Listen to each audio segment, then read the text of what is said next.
ಪದ್ಮಶ್ರೀ ಪ್ರಶಸ್ತಿ ಪುರಸ್ಕೃತ ಡಾಕ್ಟರ್ ಪ್ರಭಾಕರ್ ಕೋರೆ ಅವರಿಗೆ ಸನ್ಮಾನ ಮತ್ತು ಕೇಂದ್ರೀಯ ಬಜೆಟ್ ಸಂವಾದ ಕಾರ್ಯಕ್ರಮದಲ್ಲಿ ಡಾಕ್ಟರ್ ಪ್ರಭಾಕರ್ ಕೋರೆ ಅವರನ್ನು ಸನ್ಮಾನಿಸಿ ಅಭಿನಂದಿಸಲಾಯಿತು. ನಂತರ ಮಾತನಾಡಿದ ಬಿಜೆಪಿ ರಾಜ್ಯಾಧ್ಯಕ್ಷ ಬಿವೈ ವಿಜೇಂದ್ರ ಅವರು, ಕರ್ನಾಟಕದ ಪ್ರತಿನಿಧಿಯಾಗಿರುವ ಕೇಂದ್ರ ಸಚಿವೆ ನಿರ್ಮಲಾ ಸೀತಾರಾಮನ್ ಅವರು 9ನೇ ಬಜೆಟ್ ಮಂಡಿಸಿದ್ದು ನಮ್ಮೆಲ್ಲರಿಗೂ ಹೆಮ್ಮೆಯ ಸಂಗತಿಯಾಗಿದೆ. ದೇಶವನ್ನು ಪ್ರಗತಿ ಪಥದಲ್ಲಿ ನಡೆಸಿ ಭಾರತವನ್ನು ವಿಶ್ವಗುರುವನ್ನಾಗಿಸಬೇಕಾದರೆ ಮಹಿಳೆಯ ಬೆಂಬಲ ಅಧಿಕವಾಗಿದೆ ಎಂಬುದನ್ನು ಪಿಎಂ ಮೋದಿಯವರು ಅರಿತಿದ್ದಾರೆ. ದೇಶದ ರೈತರು, ಬಡವರು, ಯುವಕರು ಮತ್ತು ಮಹಿಳೆಯರ ಬೆಳವಣಿಗೆಯಿಂದಲೇ ದೇಶದ ಅಭಿವೃದ್ಧಿ ಸಾಧ್ಯ. ಭಾರತ ದೇಶದ ಪ್ರಥಮ ಪ್ರಜೆ ರಾಷ್ಟ್ರಪತಿಯು ಮಹಿಳೆಯಾಗಿದ್ದಾರೆ. ನಾರಿ ಶಕ್ತಿಯ ಮೇಲೆ ವಿಶ್ವಾಸವಿದ್ದು ಈ ದೇಶವನ್ನು ಪಿಎಂ ಮೋದಿ ಮುನ್ನಡೆಸಿಕೊಂಡು ಹೊರಟಿದ್ದಾರೆ ಎಂದರು. ಇನ್ನು ಕಳೆದ 2 ವರ್ಷದಲ್ಲಿ ಒಂದೇ ಸುಳ್ಳನ್ನು 100 ಬಾರಿ ಹೇಳುವುದೇ ಕಾಂಗ್ರೆಸ್ ಸಾಧನೆಯಾಗಿದೆ. ಕೇವಲ ಕೇಂದ್ರದ ಕಡೆ ಬೊಟ್ಟು ಮಾಡಿ ತೋರಿಸುತ್ತಿದೆ ಎಂದರು. ಮಾಜಿ ರಾಜ್ಯಸಭಾ ಸದಸ್ಯ ಡಾಕ್ಟರ್ ಪ್ರಭಾಕರ್ ಕೋರೆ ಅವರು, ಕರ್ನಾಟಕದಲ್ಲಿ ಕಾಂಗ್ರೆಸ್ ಪೂರ್ಣವಾಗಿ ಮುಗಿದು ಹೋಗಿದೆ. ನಾಡಿಗೆ ಆಸೆ ತೋರಿಸಿ ಇಂದು ಅಧಿಕಾರಕ್ಕೆ ಬಂದಿದ್ದೇ ಇದಕ್ಕೆ ಸಾಕ್ಷಿ. ನಾರಿಯೊಬ್ಬಳು ದೇಶದ ಬಜೆಟ್ ಮಂಡನೆ ಮಾಡಿರುವುದು ಹೆಮ್ಮೆಯ ಸಂಗತಿ. ಮುಂಬರುವ ಚುನಾವಣೆಯಲ್ಲಿ ನಾರಿ ಶಕ್ತಿಯ ಬೆಂಬಲವಿದ್ದರೆ ಮತ್ತೆ ನಮ್ಮ ಪಕ್ಷವು ಆಡಳಿತಕ್ಕೆ ಬರುತ್ತದೆ ಎಂದರು. ಅಲ್ಲದೆ ತಮಗೆ ಸಿಕ್ಕ ಪ್ರಶಸ್ತಿಯನ್ನು ಜಿಲ್ಲೆಯ ಜನತೆಗೆ ಸಮರ್ಪಿಸಿ ಸತ್ಕರಿಸಿದ ಎಲ್ಲರಿಗೂ ಕೃತಜ್ಞತೆಗಳನ್ನು ಸಲ್ಲಿಸಿದರು.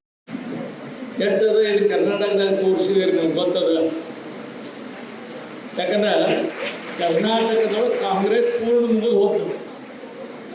ತಪ್ಪೋ ಒಪ್ಪೋ ನಾರಿಗೆ ಒಂದು ಆಶಯ ತೋರಿಸಿ ಕಾಂಗ್ರೆಸ್ದವರು ಇವತ್ತು ಈ ಕರ್ನಾಟಕಕ್ಕೆ ಅಧಿಕಾರಕ್ಕೆ ಬಂದದ್ದು ನೀವು ನಿಮ್ಮದು ಅದರೊಳಗೆ ಭಾಳಷ್ಟು ಭಾಗದ ಅಂತ ನನ್ನ ಅಭಿಪ್ರಾಯ.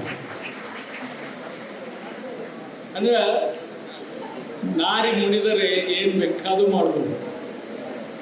ಆ ಈ ದೇಶದೊಳಗೆ ನಮ್ಗೆ ಅರ್ಥ ಈಗ ಮಂತ್ರಿಗಳಾದ ನಿರ್ಮಲಾ ಸೀತಾರಾಮನ್ ನನಗಂತ 8ನೇ ಸಲ ಬಜೆಟ್ ಅವ್ರು ಪ್ರೆಸೆಂಟ್ ಮಾಡೋದೊಬ್ಳು ನಾರಿ, ಇದು ಭಾಳ ಮುಖ್ಯ. ಅದಕ್ಕೆ ನಾನು ಹೆಚ್ಚು ಸಮಯ ಮಾತಾಡೋಲ್ಲ, ನಮ್ಮ ಕಳಕಳಿ ಏನಂತೆ ಅಷ್ಟೇ. ಭಾಳಷ್ಟು ಕಾರ್ಯಕರ್ತರು 29ರಲ್ಲಿ ಮಹಿಳೆ ರಿಸರ್ವೇಷನ್ ಕೊಡೋದು 100ಕ್ಕೆ 100 ಸಿದ್ಧ. ಅದರೊಳಗೆ ಯಾರು ನಂಬರ್ ಇರ್ತದೆ, ಯಾಕಂದ್ರೆ ಯಾರು ಕೆಲಸ ಮಾಡ್ತಾರೆ ಅವ್ರಿಗೆ ಸಿಗ್ತದೆ. ಇಲ್ಲಿ ಮೊದಲಿನಂಗೆ ವಸೀಲಿ, ದೊಡ್ಡ ಶ್ರೀಮಂತ, ಜಾತಿ ಪಂಥ ನೋಡಲ್ಲ.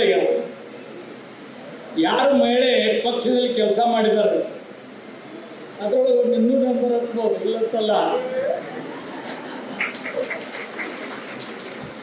ಅದಕ್ಕೆ ಈ ಬರೋ ಇಲೆಕ್ಷನ್ ಭಾಳ ಮಹತ್ವದ ಇಲೆಕ್ಷನ್ ಅದ. ನಾರಿ ಶಕ್ತಿ ಮತ್ತೊಮ್ಮೆ ಭಾರತೀಯ ಜನತಾ ಪಕ್ಷದಿಂದಲೇ ಉಳಿದ್ರೆ ಈ ದೇಶದೊಳಗೆ, ಈ ರಾಜ್ಯದೊಳಗೆ ನಮ್ಮ ಪಕ್ಷ ಆಡಳಿತ ಬರ್ತಂತ ಹೇಳಿ ಬಯಸಿ ನನ್ನನ್ನು ಸತ್ಕಾರ ಮಾಡಿದರು. ನನಗೆ ಇವತ್ತೇನು ಪ್ರಶಸ್ತಿ ಸಿಕ್ಕಿದೆ ಅದು ಬೆಳಗಾವಿ ಜಿಲ್ಲೆಯ ಎಲ್ಲ ನಾಗರಿಕರಿಗೆ ಹೋಗ್ತದೆ ಅಂತ ನನ್ನ ಅಭಿಪ್ರಾಯ. ಯಾಕಂದ್ರೆ ನೀವೆಲ್ಲ ಸರಿಯಾಗಿ ನನಗೆ ಆಶೀರ್ವಾದ ಮಾಡಿದ್ರಿ, ಯಾವಾಗ ನಿಮ್ಮಲ್ಲಿ ಉಳಿದ್ರಿ. ಈ ಸಂದರ್ಭದಲ್ಲಿ ರಾಜ್ಯ ಉಪಾಧ್ಯಕ್ಷ ಅನಿಲ್ ಬೆನ್ಕೆ, ಬಿಜೆಪಿ ನಗರಾಧ್ಯಕ್ಷೆ ಗೀತಾ ಸುತಾರ್, ಗ್ರಾಮೀಣ ಅಧ್ಯಕ್ಷ ಸುಭಾಷ್ ಪಾಟೀಲ್, ಮಾಜಿ ಶಾಸಕ ಸಂಜಯ್ ಪಾಟೀಲ್, ಮಾಜಿ ಶಾಸಕ ಅರವಿಂದ್ ಪಾಟೀಲ್, ಮಾಜಿ ಎಂಎಲ್ಸಿ ಮಹಾಂತೇಶ್ ಕವಟಗಿಮಠ್ ಸೇರಿದಂತೆ ಇನ್ನುಳಿದವರು ಉಪಸ್ಥಿತರಿದ್ದರು. ಕಳೆದ 2.5 ವರ್ಷದಲ್ಲಿ ಕಾಂಗ್ರೆಸ್ ಸರ್ಕಾರ ಮಾಡಿರ್ತಕ್ಕಂಥ ಸಾಧನೆ ಏನಪ್ಪಾ ಅಂತ ಹೇಳಿದ್ರೆ, ಕೇಂದ್ರ ಸರ್ಕಾರ ನಮ್ಮ ಕರ್ನಾಟಕ ರಾಜ್ಯಕ್ಕೆ ಅನ್ಯಾಯ ಮಾಡ್ತದೆ ಅಂತೇಳಿ ಒಂದೇ ಸುಳ್ಳನ್ನ 100 ಬಾರಿ ಹೇಳ್ತಕ್ಕಂಥ ಕೆಲಸ ಸಿದ್ದರಾಮಯ್ಯ ಸರ್ಕಾರ ಮಾಡ್ತಾ ಇರುವಂಥದ್ದು.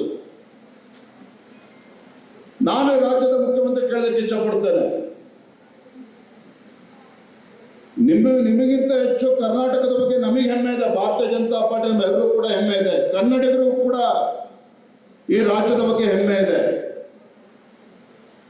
ಸ್ವಾತಂತ್ರ್ಯ ಬಂದ ನಂತರದಲ್ಲಿ 55-60 ವರ್ಷಗಳ ಕಾಲ ಈ ದೇಶವನ್ನ, ರಾಜ್ಯವನ್ನ ಆಡಳಿತ ನಡೆಸಿರ್ತಕ್ಕಂಥವ್ರು ಕಾಂಗ್ರೆಸ್ ಪಕ್ಷದವರು.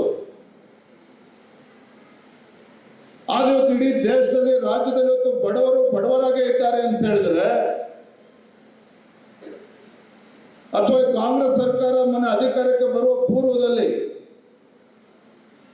5 ಗ್ಯಾರಂಟಿಗಳನ್ನೇನು ಘೋಷಣೆ ಮಾಡಿದ್ದೀರಲ್ಲ, ಈ ಗ್ಯಾರಂಟಿಗಳು ಸ್ವಾತಂತ್ರ್ಯ ಬಂದು 75 ವರ್ಷಗಳ ಆದ ನಂತರದಲ್ಲೂ ಸಹ ಗ್ಯಾರಂಟಿಗಳು ಕೊಡ್ತಕ್ಕಂಥ ದುಸ್ಥಿತಿಗೆ ಇವತ್ತು ನಮ್ಮ ರಾಜ್ಯ ಯಾತಕ್ಕೋಸ್ಕರ ಬಂದಿದೆ ಅನ್ನೋದನ್ನು ಕೂಡ ಮಾನ್ಯ ಮುಖ್ಯಮಂತ್ರಿಗಳು ಆಲೋಚನೆ ಮಾಡಬೇಕಾಗ್ತದೆ, ಉತ್ತರವನ್ನು ಕೂಡ ಕೊಡಬೇಕಾಗ್ತದೆ. ಈ ಕಾಂಗ್ರೆಸ್ ಸರ್ಕಾರ ಮುಖ್ಯಮಂತ್ರಿಗಳು ಉತ್ತರ ಕೊಡ್ತಾರಲ್ಲ ನನಗೆ ಗೊತ್ತಿಲ್ಲ, ಆದ್ರೆ ನಾನು ಉತ್ತರ ಕೊಡ್ತೇನೆ. ಈ ದೇಶದಲ್ಲಿ ರಾಜ್ಯದಲ್ಲಿ ಇವತ್ತು ಬಡವರು ಬಡವರಾಗೇ ಇದ್ದಾರೆ ಅಂತ ಹೇಳಿದ್ರೆ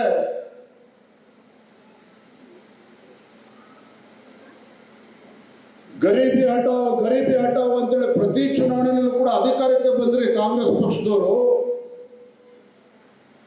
ಆದ್ರೆ ಕಾಂಗ್ರೆಸ್ನವರನ್ನ ಯಶಸ್ವಿಯಾಗಿ ಅಧಿಕಾರಕ್ಕೆ ಬಂದ್ರು, ಬಡತನವನ್ನು ನಿರ್ಮೂಲನೆ ಮಾಡೋದಕ್ಕೆ ಸಾಧ್ಯ ಆಗಲಿಲ್ಲ. ಬಡವರನ್ನ ನಿರ್ಮೂಲನೆ ಮಾಡುವಂತ ಕೆಲಸ ಕಾಂಗ್ರೆಸ್ ಸರ್ಕಾರದವರು ಮಾಡಿದ್ರು. ಅದಕ್ಕೋಸ್ಕರನೇ ನಮ್ಮ ರಾಜ್ಯದಲ್ಲೂ ಕೂಡ ಇವತ್ತು ಗ್ಯಾರಂಟಿಗಳನ್ನ ಕೊಡುವಂತ ದುಸ್ಥಿತಿ ಇವತ್ತು ಕಾಂಗ್ರೆಸ್ ಪಕ್ಷ ತಂದೊಡ್ಡಿರುವಂಥದ್ದು. ನನಗೆ ನೋವಾಗ್ತದೆ, ಭಾರತೀಯ ಜನತಾ ಪಾರ್ಟಿ ಅಧ್ಯಕ್ಷನಾಗಲ್ಲ ಅಥವಾ ಶಿಕಾರಿಪುರ ಕ್ಷೇತ್ರದ ಶಾಸಕನಾಗಿ ಅಲ್ಲ, ಈ ದೇಶದ ಪ್ರಜೆಯಾಗಿ ಒಬ್ಬ ಹೆಮ್ಮೆ ಕನ್ನಡಿಗನಾಗಿ, ಅರೆ ಮುಖ್ಯಮಂತ್ರಿ ಸ್ಥಾನದಲ್ಲಿ ಕೂತಿರ್ತಕ್ಕಂಥವ್ರು ಅವರು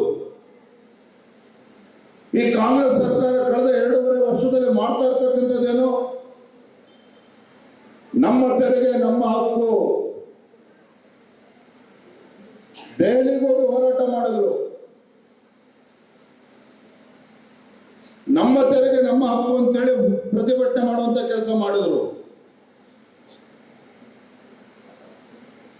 ಕರ್ನಾಟಕ ರಾಜ್ಯ, ಕನ್ನಡ ಎಲ್ಲರಿಗೂ ಅರ್ಥ ಆಗುತ್ತಲ್ವಾ? ಅರ್ಥ ಆಗಲಿಲ್ಲ ಜೋರ ಚಪ್ಪಳೆ ತಟ್ಬಿಟ್ಟು ನಾನು ಭಾಷಣ ನಿಲ್ಲಿಸ್ತೀನಿ. ಅದೇ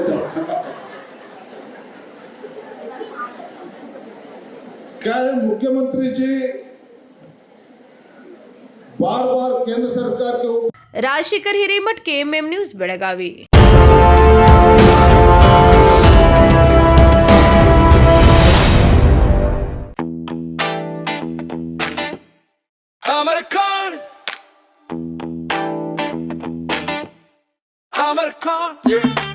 Amarcon collection में आओ, नई वैरायटी यहाँ पाओ, सबके लिए कपड़े हैं खास, Amarcon में खुशियाँ हैं पास, Amarcon अमरकॉन कलेक्शन, खड़े बाजार, बेलगाम.